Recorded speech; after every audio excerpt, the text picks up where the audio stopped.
The jungle was unusually silent that morning. Even the birds had stopped singing. Dark clouds hung low above the thick canopy, and a warm wind pushed through the tall trees, making the leaves whisper like distant voices. High above the jungle floor, a massive vulture circled slowly in the sky. Its sharp eyes scanned the ground below. The bird's name, though no human would ever know it, was Kara. Like all vultures, Kara was a master of the skies, gliding for hours on rising warm air currents.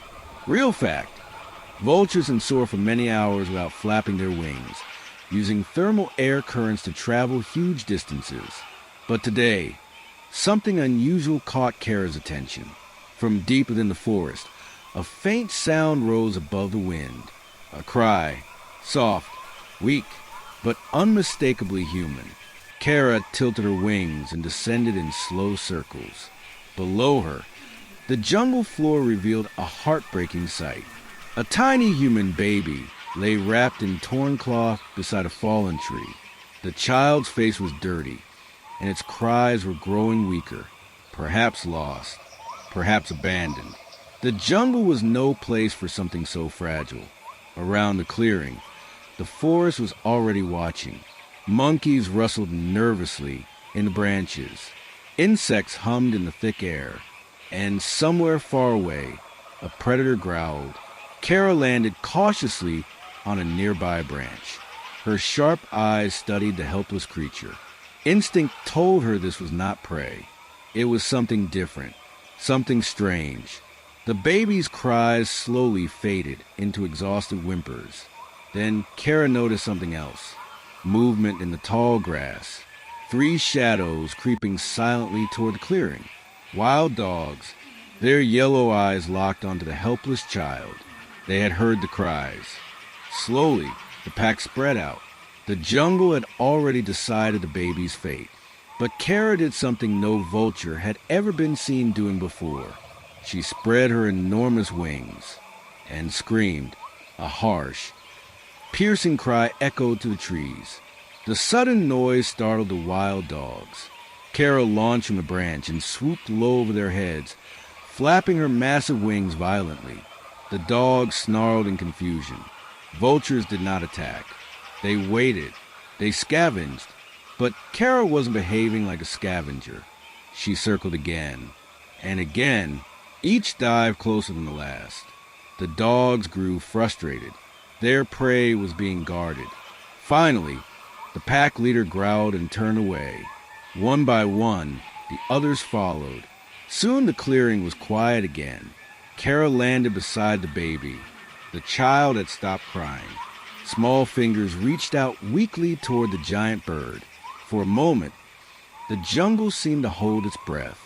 Then Kara did something extraordinary. She stayed. The hours passed slowly. The sun climbed higher above the jungle canopy. Heat shimmered through the clearing, but Kara refused to leave. Whenever danger approached, she screamed and flapped her wings. She guarded the strange creature like it was her own. Real fact, vultures have extremely powerful eyesight and can detect danger from kilometers away. As evening approached, distant sounds echoed through the forest. Human voices, searchers, a group of villagers finally pushed through the thick vegetation. They froze when they saw the scene. A giant vulture standing beside a human baby.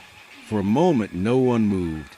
Then Kara spread her wings one last time and lifted into the sky.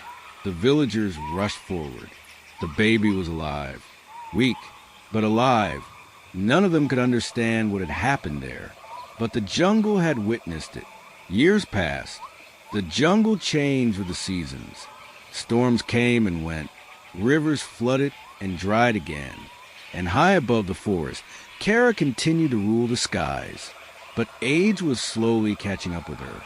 Her feathers were grayer now, her flight shorter, and the jungle was becoming more dangerous. One dry season morning, Kara searched the savannah edge for food. That was when she saw them. Men, strangers.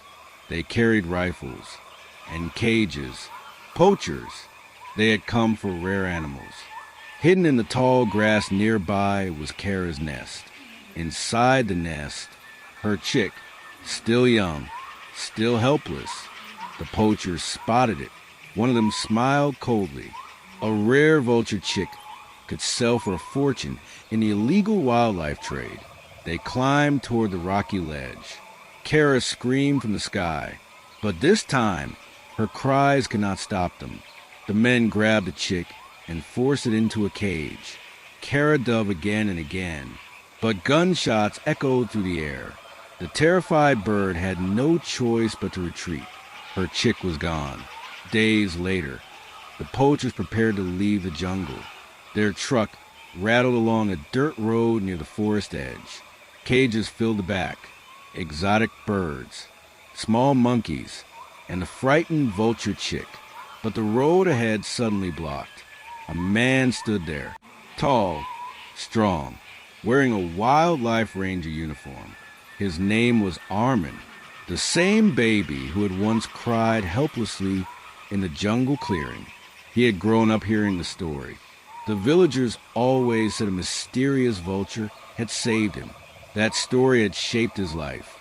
Now, he protected the very jungle that had once protected him. Armin raised his hand. The truck stopped. The poachers panicked. They tried to run, but within minutes, other rangers emerged from the forest. The criminals were surrounded. As the cages were opened, frightened animals rushed back into the wild. Then Armin reached the final cage. Inside was the young vulture chick. Weak, but alive. Armin carefully opened the door. The chick stumbled out. Above them, a shadow appeared in the sky. Kara, the old vulture, circled slowly overhead. For a moment, the jungle became quiet again, just like that morning many years ago. Armin looked up at the great bird, and something deep inside him stirred. A strange feeling, like recognition, like gratitude carried across time. He gently stepped back. The chick spread its small wings. Then with an awkward leap, it lifted into the air. Kara swooped down beside it. Together they rose into the sky. Two dark shapes against a glowing sunset. The jungle had come full circle. The bird who once saved a helpless child had unknowingly raised a man who would one day save her child. And high above the jungle, Kara screamed once more. But this time, it was not a warning. It was a cry of victory.